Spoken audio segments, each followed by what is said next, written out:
테러리즘은 우리 마음 깊이 자리 잡은 공포의 단추를 누르고 수백만 개개인의 사적인 상상을 납치하는 방식으로 작동한다.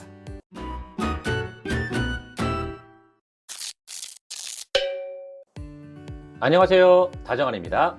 오늘 이야기할 책은 21세기를 위한 21가지 재현이라는 책이고요. 2018년 8월에 출간됐고요. 지은이는 유발 하라리. 엄청난 분이죠. 꼭 이분에 대해서 소개를 해야 하잖아요. 굉장한 분이죠. 유대인이고요. 옥스퍼드에서 중세 전쟁사로 박사학위를 받았고 지금은 예루살렘 히브리 대학교에서 역사학과 교수로 있대요. 책도 많이 냈고 많이 팔렸고 상도 많이 받았어요. 아무튼 대단한 양반이에요. 지은 책으로는 호모데우스, 사피엔스, 최근에는 넥서스까지 썼다 하면 그냥 베스트셀러죠.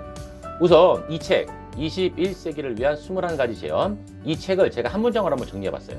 공상과학 소설과 영화가 미래를 과장되게 표현하고 있지만 정보의 홍수 속에서 비판적으로 받아들여야 된다. 자신의 보다 나은 인생의 의미를 어떻게 설정하고 만들어갈지 진지하게 고민해봐라 입니다. 제목 보세요. 제목 21세기를 위한 21가지 재현이래요. 21가지 재현을 한대요. 21가지는 이거예요. 보이시죠? 판멸, 일, 자유, 평등, 공동체, 문명, 민족주의, 종교, 이민, 테러리즘, 전쟁, 겸손, 신, 세속주의, 무지, 정의, 탈진실, 공상과학소설, 교육, 의미, 명상. 자세히 보면요, 어떤 일관성이나 통일성이 없어요. 그냥 지가 하고 싶은 말 쓴 거예요. 그냥 21가지 주제별로 그냥 떠들어댄 내용이라고 보시면 되고요. 연결성 같은 건 그렇게 중요하지 않더라고요. 그러니까 순서대로 읽지 않아도 돼요. 그냥 이 책을 보시려면 제목 보시고 땡기시는 거 보시면 됩니다. 이 책의 앞부분에선 이런 말을 합니다. 테러리즘은 우리 마음 깊이 자리 잡은 공포의 단추를 누르고 수백만 개개인의 사적인 상상을 납치하는 방식으로 작동한다. 이 책은 전체 사회는 물론 개개인의 행동까지 두루 관찰한다. 아마 천천히 한번 읽어보시면요, 정말 소름 돋아요. 그리고 저는 충격을 좀 많이 받았어요. 인간이 느끼는 공포라는 것을 좀 명확하게, 정확하게 간지러운 곳을 긁어주듯이 명확하게, 정말로 상세하게 설명을 했거든요. 이 양반 책의 스타일이 대부분 이런 식이에요. 직설적으로 설명을 하거든요. 그래서 읽다 보면 시원시원하게 이해가 돼요. 다만 이해가 되면서 두려워지는 것도 있는 게 좀 힘이지만, 왜냐고요? 읽어보시면 시원하게 알게 됩니다. 21가지 중에서 몇 가지만 좀 나눠볼게요. 두 번째에 있는 1이라는 거예요. 1. 자, 2050년도가 되면 고용시장은 어떻게 바뀔까요? 사실 인공지능이라는 걸 생각을 하면 그렇게 밝지만은 않죠. 그렇다면 1, 20년 이내에 정말로 많은 인원, 수십억 명의 경제적인 잉여 인력이 발생이 될 거예요. 정말 그렇게 될까요? 이 사람은 그렇게 보고 있어요. 아니면 자동화라는 것이 계속 진행이 돼서 새로운 일자리가 오히려 창출이 되고 우리 모두에게 더 큰 번영을 안겨줄 수 있다고도 봐요. 정말 그럴까요? 잘 모르겠어요. 이에 대해서 지은이의 의견을 한번 살펴보면 인간은 육체적인 능력과 인지적인 능력이 있고 AI라고 하는 것은 연결성과 업데이트 기능이 있기 때문에 AI가 인간의 자리를 차지해서 대체되는 것보다 상호 협력의 형태로 될 가능성이 더 높다는 거예요. 우리가 많이 알게 되면서 혼돈하는 것 중에 이런 게 있어요. 무언가가 가능하다는 사실이 반드시 그래야만 한다는 뜻은 아니다 라는 거예요. 우리가 드라마나 영화를 볼 때 기술이 굉장히 발전을 하고 또 발달을 하면서 또 그로 인해 가지고 어떤 것이 실현되는 걸 봐요. 그리고 그런 것을 보면서 고개를 끄덕이죠. 이럴 수도 있겠네. 어떠한 내용이 가능하다고 하면 반드시 그렇게 된다고 생각하는 경향이 있대요. 그냥 가능성일 뿐이고. 그렇잖아요. 극단적인 예를 또 한번 들어볼까요? AI가 인간이 하는 일을 대체할 수도 있죠. 맞아요. 그렇다고 반드시 인간이 하는 일을 대체해야 하는 건 아니잖아요. 이런 비슷한 생각을 우리는 삶에서 아주 많이 하고 있어요. 이 유발 하라리가 또 다른 책에서 했던 말 중에 이런 게 있어요. 미래를 예측하는 모든 것은 각기 다른 가능성을 말하고 있을 뿐이다. 이렇게 얘기를 했어요. 맞아요. 아니, 누가 미래를 정확하게 예측할 수 있나요? 각자 본인이 생각하는 다른 가능성을 말하고 있을 뿐인 거죠. 그런 의미에서 이 1이라는 것도 마찬가지예요. 자, 그런데 인공지능의 등장으로 대량 실업이 우려되기는 해요. 그렇죠? 그렇긴 하지만 실제로는 그것보다 더 위험한 게 있어요. 잘 들으세요. 이게 정말 심각한 상황이에요. 대량 실업의 위험과는 별도로 우리가 훨씬 더 걱정해야 될 일은 뭐냐면 인간의 권위가 알고리즘으로 옮겨갔다는 겁니다. 자, 이게 뭔 말이냐면요. 알고리즘에 의해서 인간이 길들여지고 변해가고 있다는 거예요. 그리고 그 알고리즘에 따르게 돼가고 있다는 거죠. 실제로 그렇게 되고 있다는 거죠. 여러분, 아무렇지도 않게 생각하는 그 유튜브 알고리즘 같은 거 있잖아요. 정말 위험한 거예요. 알고리즘이라고 하는 것은 자유주의 이야기에 대해서 우리의 믿음을 때로는 파괴하고요.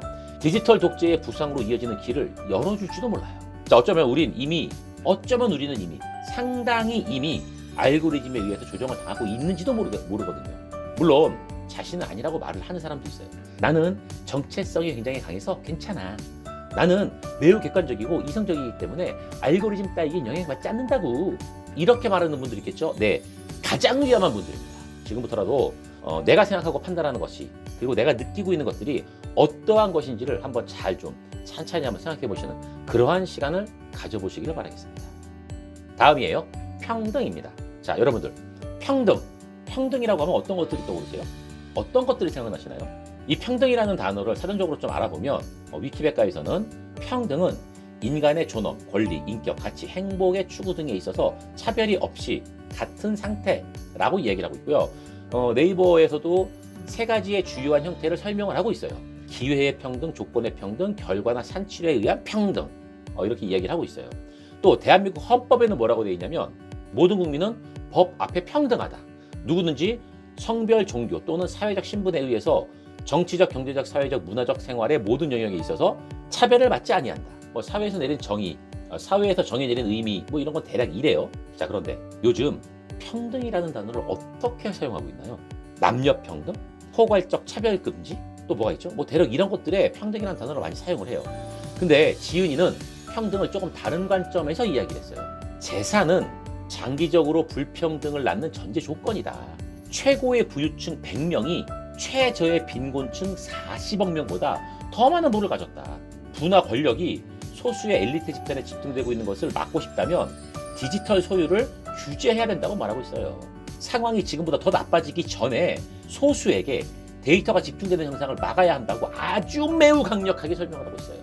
맞아요. 고대에는 토지 소유가 아주 중요한 자산이었고요. 또 근대에는 기계나 공장이 토지보다 조금 더 중요해졌고요.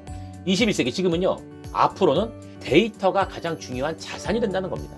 자, 여기서는 여기서 데이터 그러니까 중요한 정보 그러니까 개인정보 이런 것만 생각하시는데, 여기서 말하는 거는요, 개인정보만 이야기하는 게 아니에요.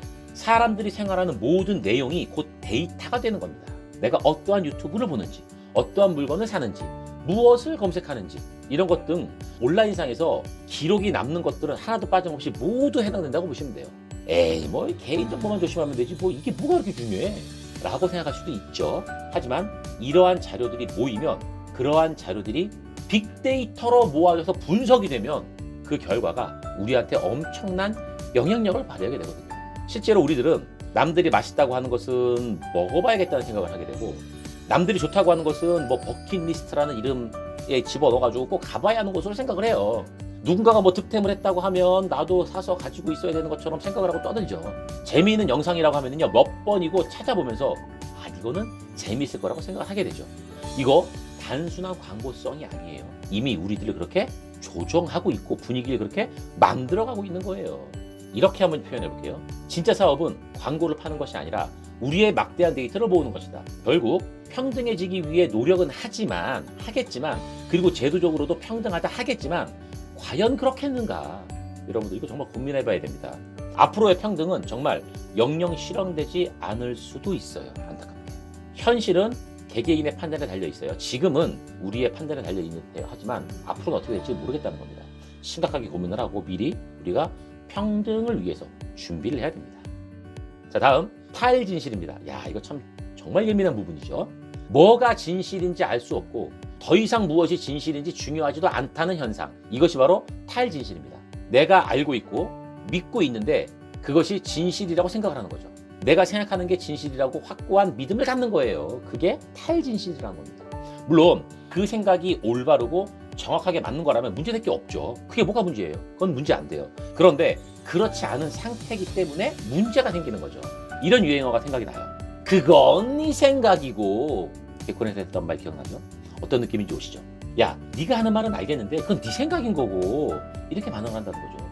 옳고 그르다 이건 이미 중요하지 않다는 거예요. 객관적인 판단, 이거 이미 개나 줘버린 상태예요. 지금 본인의 생각은 다르다는 거예요. 당신의 생각은 다르다는 거예요. 타일진실이고 굉장히 무서운 현상입니다. 이런 상태 조심해야 된다고요. 유발 하라리는 이러한 증상을 좀 더 거시적으로 바라봤습니다. 호모사피엔스 특유의 힘은 허구를 만들고 믿는 데서 나온다고 말을 해요. 만약에 1000명의 사람들이 어떠한 조작된 이야기를 한 달 동안 만약에 믿었다. 그럼 그거는 가짜 뉴스라고 얘기할 수 있지만 10억 명이나 되는 사람들이 1000년 동안 만약에 무엇을 믿었다? 그럼 그것은 종교가 된다는 겁니다. 맞는 말 같죠? 하지만 정말 소름 돋는 말이기도 합니다. 우리들은 믿을 만한 정보를 얻고 싶다면 그에 합당한 만큼의 돈을 지불해야 됩니다. 공짜로 얻는 거는 우리가 한번 의심을 해봐야 돼요. 그래서 신문을 사서 보거나 그랬어요, 옛날에는. 그런데 만약 뉴스를 공짜로 얻는다면 그거는 이건 내가 돈을 주지 않고 정보를 산 건데? 그렇죠? 만약에 그랬다면 그거는 그 뉴스를 보는 당신이 상품이 되기 때문이라는 겁니다. 그거를 봄으로써 그 뉴스도 이미 상품 가치가 올라간 걸로도 볼 수가 있고요. 이거 무슨 말이에요? 다시 얘기하면요. 공짜로 얻는 정보, 이건 의심을 해보라는 거예요. 그 정보를 보는 그 시간, 내가 활용하는 그 시간, 곧 만든 사람에게 돈으로 지분된다는 거예요. 그 시간이. 좀 더 쉽게 말해볼게요. 공짜로 얻는 정보는 그 진실이나 거짓, 이거는 중요하지 않아요. 그 공짜 정보를 통해서 내 시간을 가져가는 게 목적인 거예요.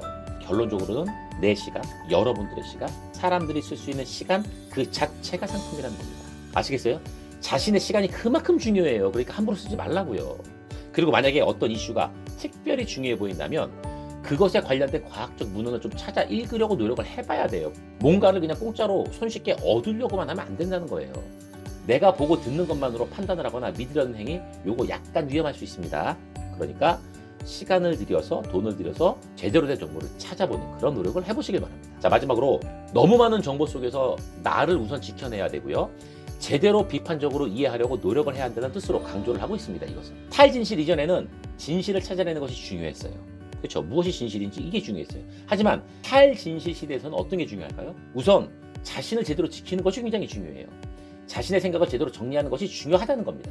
지금 잠깐 한번 생각해 보세요. 내가 흔들림 없이 믿고 있는 것이 과연 맞는 건가? 제대로 한번 살아보자고요. 유발 하라리. 자, 이 양반 책은 일단 충격을 줍니다. 정확하고 간지러운 곳을 긁어주듯이 설명을 해요. 많이 공감했던 부분은 공상과학 소설 영화, 이 부분이 좀 공감이 됐고요. 왜냐하면 미래를 과장되게 표현하고 있다는 것과 정보의 홍수 속에서 비판적으로 받아들여야 한다는 주장, 이것이 저한테 좀 와닿았거든요. 또한 극소수의 정보를 가진 특권 계층이 나타나고 형성되고 대다수의 평민들과 갈등을 할 것이라는 부분도 있었어요. 근데 이건 자세히 보면 이미 진행되고 있는 것처럼 보이죠? 쏟아지는 미디어들 속에서 정보를 이해하는 능력을 바탕으로 준비하자고 지금 유발 하라리는 강력하게 이야기하고 있습니다. 여러분, 남은 인생의 의미를 어떻게 설정하고 어떻게 만들어 가야 될까요? 진지하게 고민을 좀 해봐야 되지 않을까요? 21가지를 다 알아보려면 정말 쉽지 않겠지만 앞으로 미래의 자신을 위해서 도움이 필요하다면 저는 직접 읽어보시는 걸 정말 추천드리겠습니다. 분명히 좋은 경험이 되실 겁니다. 제 채널 여기까지 할게요. 여러분들의 다양한 생각과 의견을 댓글로 남겨주시고요. 좋아요와 구독도 부탁드리겠습니다. 자, 지금까지 다정한이었습니다. 감사합니다.